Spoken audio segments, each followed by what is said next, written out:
No, I never been to Santa Fe, and I haven't been to Santahar either. The poem starts with a straightforward statement about the poet's lack of personal experience with both places. This set up a comparison between two geographically and culturally distinct locations. Two haloid syllables in common and a gently curved line, 12,000 miles long, to link and set them apart. The poet finds a poetic connection between the two places based on their names, which both consist of two syllables. The gently curved line suggests a metaphorical or imagery link that spans a great distance, highlighting both their connection and separation. Santa Fe conjures up wild reveries on muggy monsoon afternoons, ghost towns, rattlesnakes, rustlers, barroom brawls, gunfights at sundown, raiders on horseback ambushing a train, the sheriff's glittering tin star, all in cinemascope and technicolor.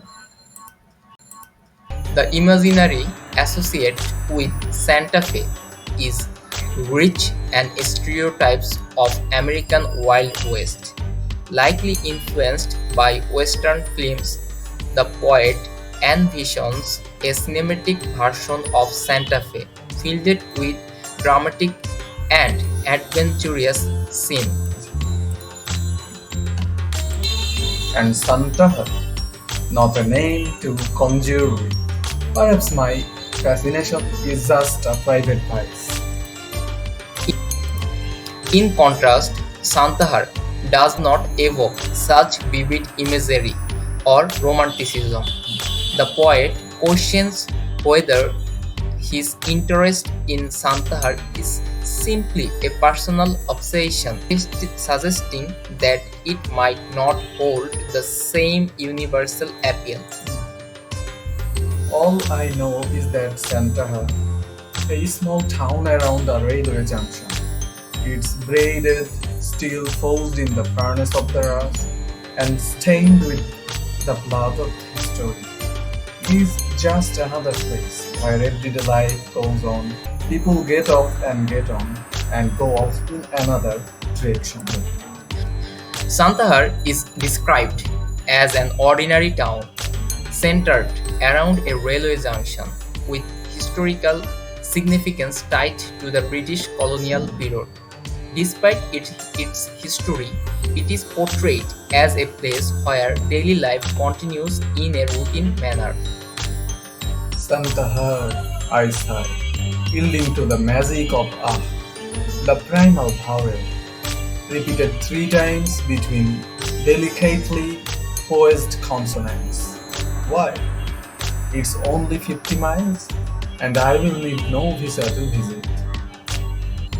The poet finds beauty in the sound of the name Santahar, focusing on the repetition of the vowel ah. This appreciation is both phonetic and emotional. The proximity of Santahar makes it easily accessible, unlike a distant place like Santa Fe. I must go there one of these days, I say to myself and lazily roll it on YouTube and find an amateur video.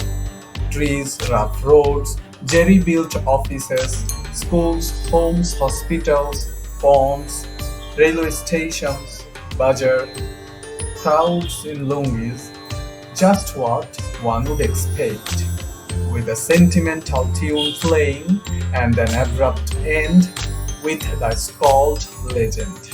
We love it, miss it, and wanna die in it. Instead of visiting, the poet looks up Santahar on YouTube and finds an amateur video that shows typical scenes of a small town.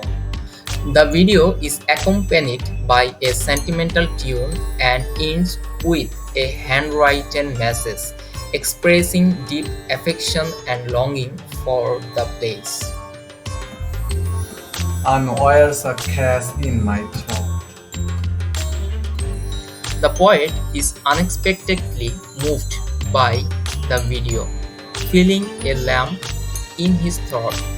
This suggests a deep, emotional response to the simple, heartfelt depiction on Santahar. Now I know what Santahar means. It's any place you want to go back to so you can die in peace.